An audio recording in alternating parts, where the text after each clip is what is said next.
33 ancianas asesinadas y todo un país en shock.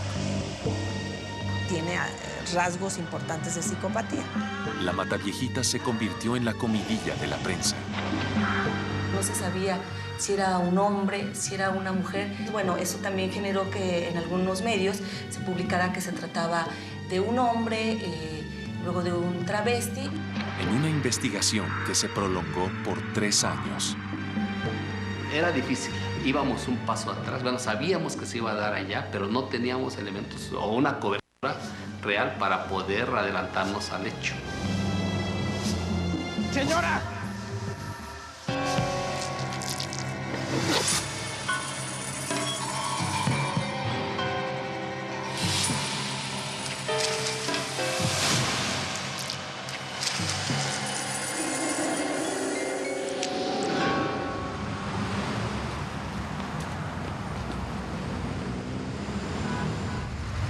La capital de México es la tercera ciudad más poblada del mundo.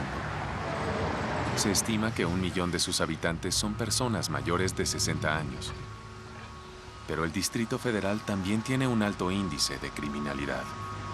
Y los ancianos representan a uno de los sectores de la población más vulnerables a convertirse en víctimas del crimen.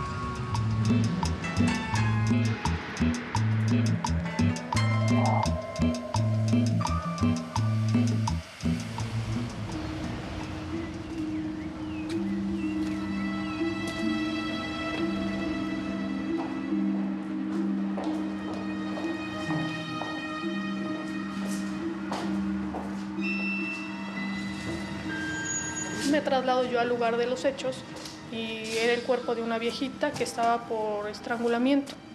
No tenía huella de que se hubiera defendido, es decir, que tuviera las uñas rotas o que tuviera fragmentos de piel del victimario en las manos o que tuviera la ropa rota, rasgada o alguna otra señal de violencia, no.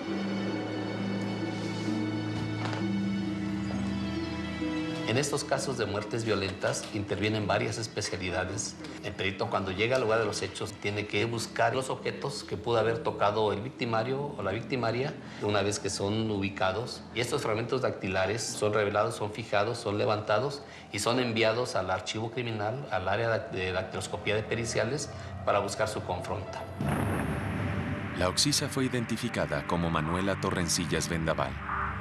Las huellas dactilares del presunto homicida, halladas en la escena de los hechos, fueron analizadas por los servicios periciales de la Procuraduría Federal. En este caso no encontramos ninguna relación con alguien, o sea, estábamos ante la presencia de alguien que desde el punto de vista dactiloscópico, desde el punto de vista pericial, no había estado relacionado con un homicidio.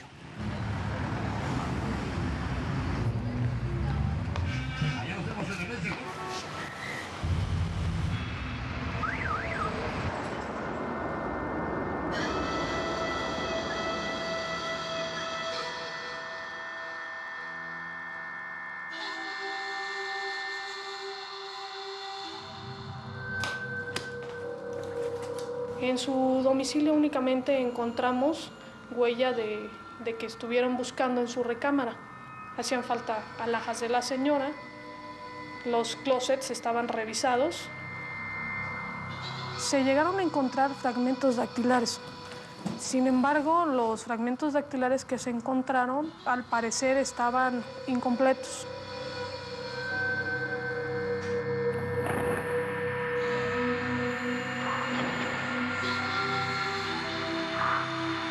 Una huella dactilar es como una U invertida. Podemos tener en un caso el ángulo superior derecho de una huella digital y en otro caso el ángulo inferior izquierdo. Tenemos esos dos casos, pero no podemos decir que se trata de la misma huella porque tenemos fragmentos de huellas. La segunda anciana asesinada fue Guillermina León Noquesa.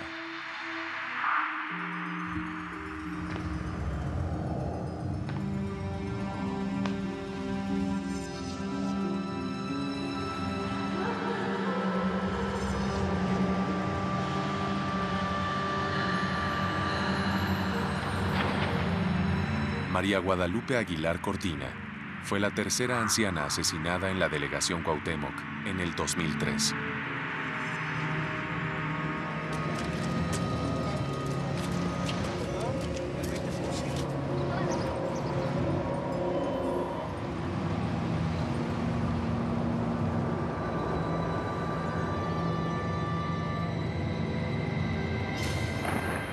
Entre septiembre y noviembre de ese año, se reportaron los homicidios de 6 ancianas más en las delegaciones de Benito Juárez y Coyoacán del Distrito Federal mexicano. Teníamos ya coincidencias en modus operandi. Sin embargo, no teníamos datos para afirmar que se tratara de una misma persona. No teníamos huella digital íntegra, teníamos fragmentos de huellas dactilares. ¿Y por qué no decíamos que se trataba de un homicida serial? Porque en el Distrito Federal y en nuestro país en lo particular no se dan con frecuencia los homicidas seriales. En el Distrito Federal, desde 1942, desde Goyo Cárdenas, no teníamos un homicida serial. Gregorio Goyo Cárdenas estaba considerado como el primer asesino en serie de México. En el transcurso de 20 días, en 1942, Goyo estranguló a 4 mujeres en la colonia Tacuba. El humus, la posibilidad de que se diera en México un homicida serial después de tantos años. Vamos a imaginar la responsabilidad que implica afirmar categóricamente nos encontramos ante un homicidio de esas características, ¿no? Entre febrero y noviembre del 2003, 9 mujeres de la tercera edad fueron asesinadas en la Ciudad de México.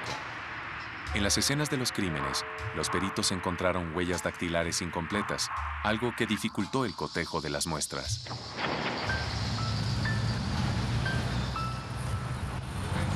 Era obvio que nos encontrábamos ante un fenómeno distinto. Eran muchos homicidios con características muy similares, en los que evidentemente o no era un serial o era algo muy similar a lo que se conoce como homicidio serial. Primero, la definición que se utiliza en la criminología de un asesino serial es una persona que mata por lo menos a 3 personas con un intervalo de tiempo entre los asesinatos. El asesino serial, además, en general utiliza sus manos o armas blancas, no utiliza armas de poder, y hay una mayor frecuencia o mayor incidencia entre hombres que en mujeres.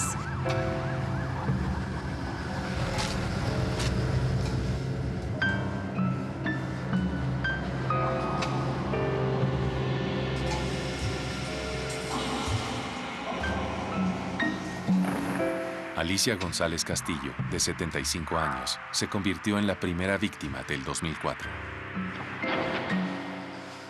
Nuestros investigadores, que son una nueva generación, pues no habían estado en contacto con aquel caso. Era el caso de Goyo Cárdenas y lo teníamos únicamente como referencia bibliográfica. Era de tal manera de que como se investigaban los casos cotidianos, no teníamos esa experiencia.